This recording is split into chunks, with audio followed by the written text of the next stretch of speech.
Sejarah awal Pulau Jawa seolah terbungkus oleh misteri, karena sama sekali tidak diketahui keberadaannya oleh dunia.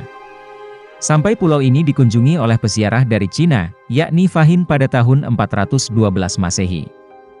Konon tanah Jawa pada masa lalunya, menyimpan banyak misteri dan juga kisah mistis. Berdasarkan buku sejarah gaib Tanah Jawa, karangan C.W. Lead Beaters, cetakan 1 Maret tahun 2015, disebutkan pada 2000 tahun sebelum Masehi Pulau Jawa sudah menjadi koloni bangsa Atlantis.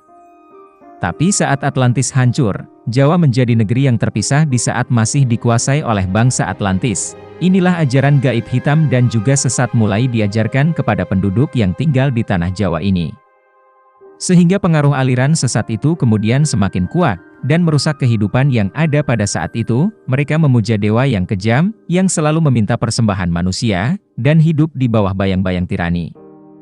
Tanpa kesempatan untuk melepaskan diri pada zaman itu, mereka diperintahkan oleh raja yang merangkap imam agung dari aliran hitam itu. Di antara raja ini, ada seorang yang sungguh fanatik dalam kepercayaan aliran hitam.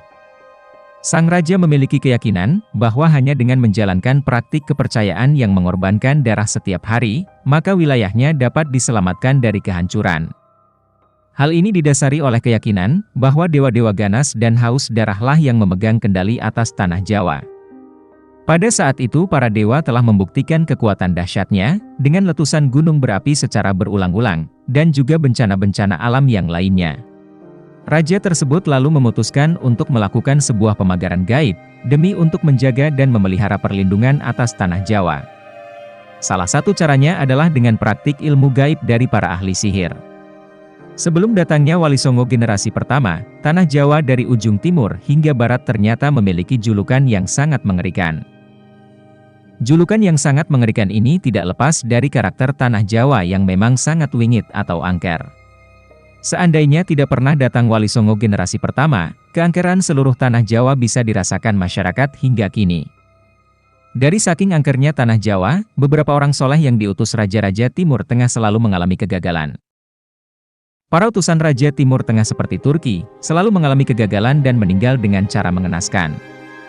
Meninggalnya utusan tersebut bukan karena perbuatan manusia atau orang Jawa yang jahat, tapi karena ulah makhluk halus yang tidak menerima kedatangannya. Sebagaimana penjelasan Kiai Husein Ilyas, Pulau Jawa memang sangat mengerikan. Kiai Husein Ilyas mengungkapkan, orang pertama yang bisa menaklukkan penghuni tanah Jawa adalah Syekh Subakir. Nama Syekh Subakir sendiri merupakan panggilan orang Jawa kepada Sayyid Muhammad Al-Bakir. Sebab beliaulah orang yang bisa menetralisir keangkeran Pulau Jawa. Sebelum Syekh Subakir menaklukkan Pulau Jawa, pulau ini telah dikenal dengan dua julukan mengerikan. Julukan tersebut yaitu: Nomor 1. Jalmo Moro Jalmo Mati. Ungkapan ini dapat diartikan dengan, satu orang datang, maka satu orang harus mati. Dengan mengetahui julukan ini, siapapun bisa tahu betapa angkernya Pulau Jawa. Hal ini terbukti dengan kegagalan beberapa utusan yang bertujuan untuk menyebarkan agama Islam di Nusantara, khususnya Pulau Jawa. Keberhasilan utusan penyebar agama Islam di Pulau Jawa diawali dengan diutusnya 9 wali generasi pertama dengan keahlian masing-masing. Salah satu utusan tersebut dikenal dengan Syekh Subakir yang ahli dalam bidang ruqyah dan penumbalan batu hitam. Nomor 2. Gong Lewang Lewong. Dapat diartikan dengan hutan belantara luas dan tak seorang pun berani mendekat atau memasukinya, karena sangat berbahaya. Julukan Gong Lewang Lewong menunjukkan bahwa Pulau Jawa tidak dihuni banyak orang. Sebab masih lebih luas hutan daripada perkampungan. Dengan mengetahui kondisi Pulau Jawa masa lalu, jelas sekali jika pulau ini dihuni oleh banyak makhluk halus sebagai penguasanya. Selain itu, kepercayaan masyarakat Pulau Jawa masih sangat kental dengan nuansa mistisnya. Sehingga menambah keangkeran pulau ini. Alas Purwo dan Alas Roban yang masih ada hingga saat ini, merupakan sisa-sisa keangkeran Pulau Jawa masa silam, meski tidak seperti dahulu.